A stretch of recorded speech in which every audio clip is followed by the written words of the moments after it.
Guru terbaik itu selalu bertumbuh dan belajar. Karena jika guru terbaik berhenti belajar, maka berhentilah untuk mengajar. Menurut Bapak, apa makna great teacher di era pendidikan yang serba digital dan cepat berubah seperti sekarang nih Pak? Bapak dikenalkan sebagai seorang trainer nasional ya Pak. Dari banyak guru yang Bapak temui, apa kualitas paling menonjol yang membedakan guru biasa dengan guru hebat? Itu jangan paksakan ikan untuk manjat, jangan paksakan elang untuk berenang, jangan paksakan kancil untuk terbang. Kalau itu yang dipaksakan, maka hilang potensinya. Begitu juga anak didik kita. Guru yang great itu adalah menginspirasi anak didiknya sepanjang masa. Meskipun puluhan tahun yang telah berlalu, tetap diingat oleh anak didiknya, yang kehadirannya dirindukan, yang sakitnya didoakan.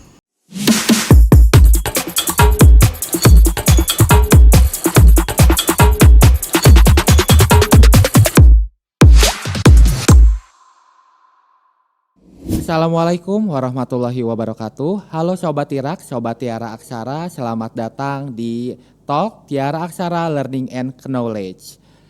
Oke semuanya, pada kesempatan kali ini, di podcast kali ini, di ruang inspirasi, tempat kita berbagi cerita, pengalaman, dan gagasan seputar dunia pendidikan. Spesial hari ini, pada podcast kali ini kita akan membahas tentang Hari Guru Nasional 2025, yaitu momentum istimewa untuk memberikan apresiasi kepada para pendidik di Indonesia yang telah menyalakan lentera ilmu dan membimbing generasi masa depan. Bersama saya, host Muhammad Fikri Tanjung. Pada podcast kali ini, saya ditemani oleh sosok yang sangat inspiratif di dunia pendidikan, dikenal dengan slogannya yaitu Great Teacher. Oke, saya ditemani oleh narasumber yang hebat, yaitu ada Bapak Haji Ferdinand Lavendri, MMMA. Selamat pagi Pak Ferdi. Selamat pagi Pak Ya, Fikri. sehat Pak Ferdi? Alhamdulillah sehat. Oke Bapak. Oke, Pak Ferdi, pada kali ini kita mau ngobrol-ngobrol santai nih Pak. Ya, kita pengen berbincang-bincang tentang seputar dunia pendidikan. Oke, nanti kita akan bahas lebih lanjut di dalam podcast kali ini ya Pak ya. Oke semuanya, yuk tetap bersama kami di Talk Tiara Aksara Learning and Knowledge. Hari ini kita akan membahas sesuatu yang sangat dekat dan bermakna. Dengan hati setiap pendidik, makna menjadi guru hebat di era perubahan. So stay and let's talk, learn and inspire. Oke Pak Ferdi, kita langsung lanjut nih Pak Ferdi. Pada tema podcast kali ini Pak Ferdi ini kita mengangkat tema Great Teacher menjadi guru hebat di zaman yang cepat. Di mana saat zaman ini terkenal dengan zaman di era digitalisasinya nih Pak Ferdi. Yaitu dengan teknologinya yang berkembang dengan cepat. Yaitu kita dikenal biasanya kita tahunya itu dengan AI, biasanya pembelajaran sudah terkait dengan AI, dengan digital ya Pak Ferdi ya. Nah menurut Pak Ferdi nih, menurut Bapak apa makna great teacher di era pendidikan yang serba digital dan cepat berubah seperti sekarang nih Pak? Baik, great teacher di era sekarang ini adalah bagaimana seorang guru itu mampu beradaptasi dengan perubahan zaman, dengan teknologi digital sebagai agen perubahan. Dalam buku saya, Great Teacher Pencetakan Berkarakter, itu ada 3 kunci untuk menjadi great teacher. Yang pertama adalah kuatkan motivasi, yang kedua luaskan pengetahuan dengan memahami multiple intelligence dan memahami arus informasi masuk dalam otak, dan yang ketiga adalah milikilah 7 keterampilan, mulai dari teknik opening dan persepsi, variasi metode, melakukan review dan penguatan, RPP yang kreatif, penggunaan ICT dalam pembelajaran, kemudian kelas manajemen dan menguasai communication skill, diantaranya adalah public speaking. Jika guru memiliki 3 kunci ini, saya yakin percaya dia bisa mengajar dengan great. Iya. Oke, jadi salah satu kuncinya itu kita sebagai pendidik itu harus bisa beradaptasi ya Pak. Walaupun di era apapun, di era digitalisasi seperti sekarang, kita harus bisa mengikuti sesuai perubahan zamannya ya Pak Ferdi. Ya Pak Fikri. Jadi guru itu harus mampu beradaptasi. Jangan sampai anak didik kita hidup di abad 21. Gurunya mengajar dengan gaya abad 20, lalu sekolahnya bergaya abad 19. Itu fantasi risaah. Maka guru itu harus mampu memahami bagaimana generasi Z belajar. Karena jika gaya mengajar guru sama dengan gaya belajar siswa, maka tidak ada pelajaran yang sulit yang membosankan. Maka guru harus mampu beradaptasi dengan perubahan zaman, menguasai media pembelajaran dan juga yang terkait dengan AI tersebut. Oleh karena itu makanya itu sekarang banyak ini Pak ya pelatihan untuk guru-guru yang berbasis AI gitu ya.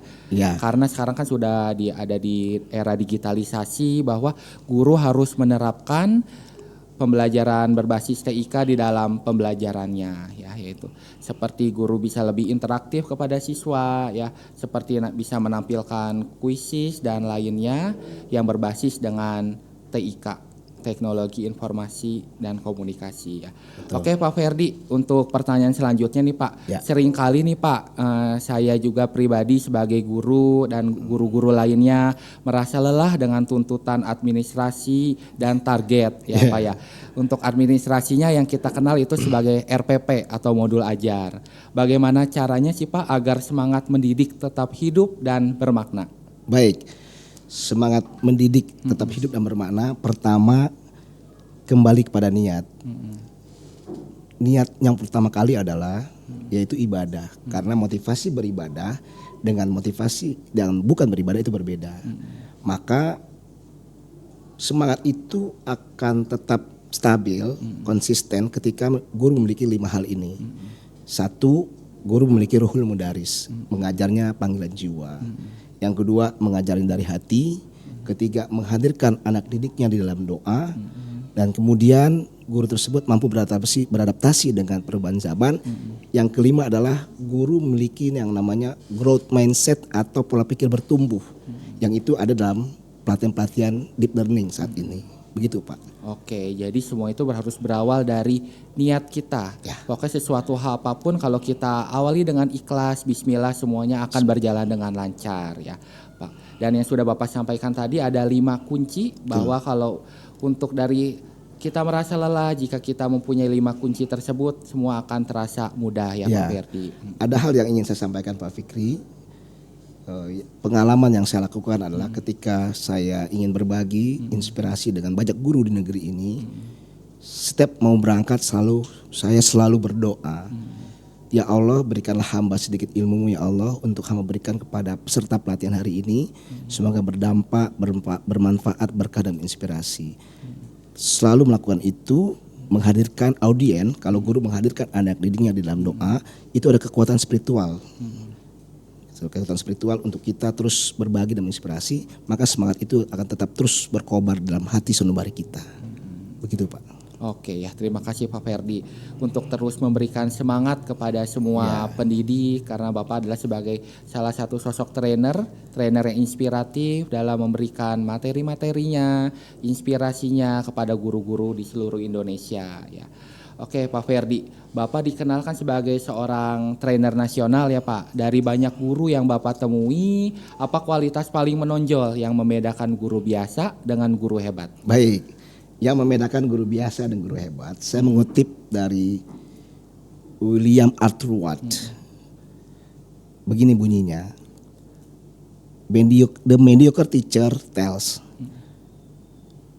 the good teacher explain, the superior teacher demonstrate, dan the great teacher inspires. Jadi guru yang terbaik itu, yang membedakan guru yang biasa dengan yang guru great itu adalah, guru yang great itu adalah menginspirasi anak didiknya sepanjang masa. Meskipun puluhan tahun yang telah berlalu, tetap diingat oleh anak didiknya, yang kehadirannya dirindukan, yang sakitnya didoakan. Oke. Begitu Pak. Iya.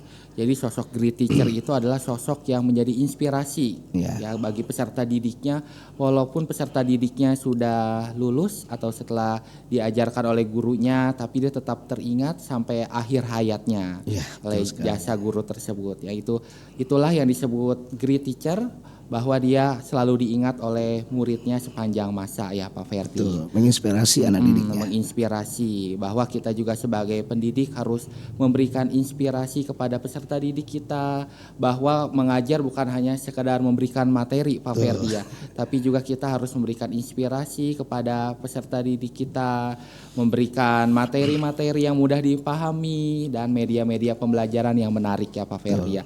Bahwa yang saya ketahui setiap peserta didik itu beragam Pak Ferdi ya, yang dikenal juga dengan multiple intelligence ya. Dengan karakter-karakter peserta didik yang berbeda itu juga menjadi salah satu tantangan sebagai saya sendiri pribadi sebagai seorang pendidik untuk memahami karakter siswa kita.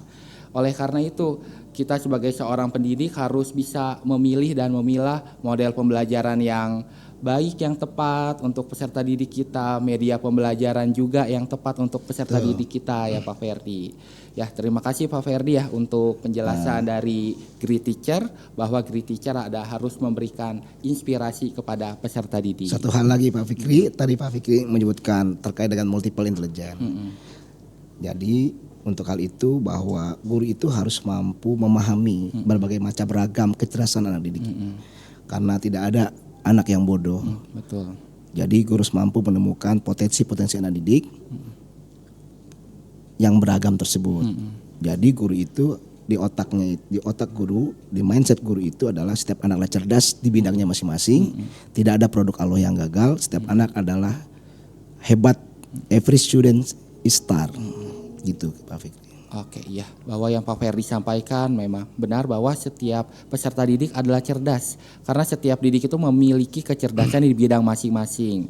Ada peserta didik yang cerdasnya di bidang musikal ya, sukanya bernyanyi, ada juga peserta didik yang hobinya atau sukanya di berhitung, di logikalnya ya Pak Ferdi. Ada yang di linguistiknya, di bagian bahasa, dan oleh sebab itu kita sebagai pendidik harus bisa memberikan yang terbaik kepada peserta didik kita. Ya, ada ini Pak Fikri, ada kalau kita pakai analogi animal school, itu jangan paksakan ikan untuk manjat, jangan paksakan elang untuk berenang, jangan paksakan kancil untuk terbang. Kalau itu yang dipaksakan, maka hilang potensinya. Begitu juga anak didik kita. Anak didik kita itu punya potensi, maka potensi itu jika diklik dengan stimulus lingkungan yang tepat, dengan cara yang tepat, maka dia akan melejit potensi tersebut dan kemudian anak itu akan menemukan kondisi akhir terbaik dalam hidupnya. Iya. Begitu. Oke. Oleh sebab itu mungkin sangat diperlukan adalah pembelajaran berdiferensiasi kali Pak ya, dalam pembelajaran, bahwa kita sebagai pendidik harus menjadikan berpihak kepada murid, memberikan pembelajaran yang terbaik dengan memahami kecerdasan peserta didik yang sudah tadi disampaikan, bahwa setiap peserta didik itu memiliki kecerdasannya di bidang masing-masing. Ya, jadi kita sebagai guru juga bisa menerapkan pembelajaran berdiferensiasi kepada peserta didik kita. Oke Pak Ferdi, kita lanjut nih Pak Ferdi. Baik. Di sekolah kami nih Pak Ferdi di Tiara Aksara berprinsip ramah anak dan berbasis multiple intelligence. Menurut Bapak, bagaimana guru-guru bisa benar-benar menerapkan pendekatan ini di kelas nih Pak? Baik, pertama ramah anak itu dimulai dari keteladanan, dari mulai pimpinan, kemudian guru, murid dan juga stakeholder yang ada di sekolah. Bagaimana keramahan, santun, kemudian selalu memberikan apresiasi kepada anak-anak yang berprestasi, kemudian selalu menghargai setiap potensi anak didik itu. Kemudian membuat slogan-slogan di sekolah terkait dengan no bullying. Jadi semua itu disiplinnya positif gitu. Nah, kemudian tagline yang kedua itu kan berbasis multiple intelligence. Nah, tadi sudah kita bahas bahwa setiap anak itulah cerdas, maka guru itu memiliki keteladanan untuk kemudian memiliki sikap untuk menghargai anak didiknya dengan berbagai potensi yang dibeli anak didik itu, karena setiap anak itu punya potensi di bidangnya masing-masing. Nah, kalau itu sudah dilakukan, termasuk ke dalam RPP gurunya juga kita buat dalam bentuk pendekatan multiple intelligence. Multiple intelligence ini adalah dunia psikologi yang kemudian ditarik oleh Thomas Armstrong ke dunia edukasi. Nah, jadi kita di Tiara ini mencoba dunia psikologi itu yang disebut dengan multiple intelligence itu kita terapkan dalam proses pembelajaran dengan menitik beratkan pada memahami gaya belajar siswa.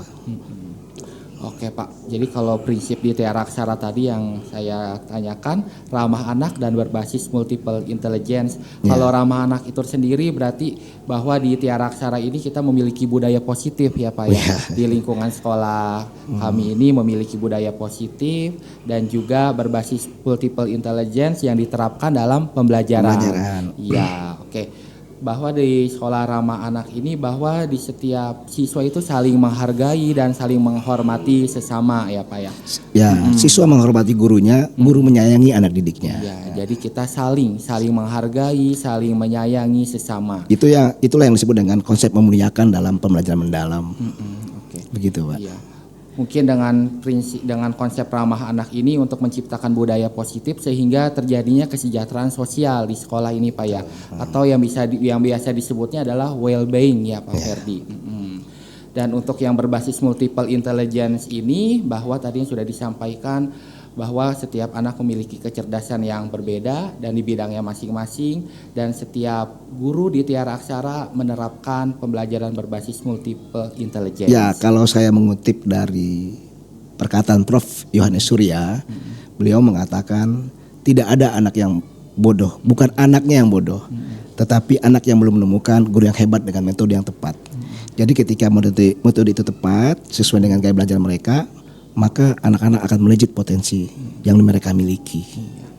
Ya, Pak Ferdi, mungkin itu menjadi salah satu tantangan bagi saya pribadi, seorang guru dan guru-guru di Indonesia, bahwa kami seorang guru harus memahami setiap karakter peserta didik dan menjadi salah satu tantangan bagi seorang pendidik untuk memahami setiap karakter anak-anak atau peserta didik kami.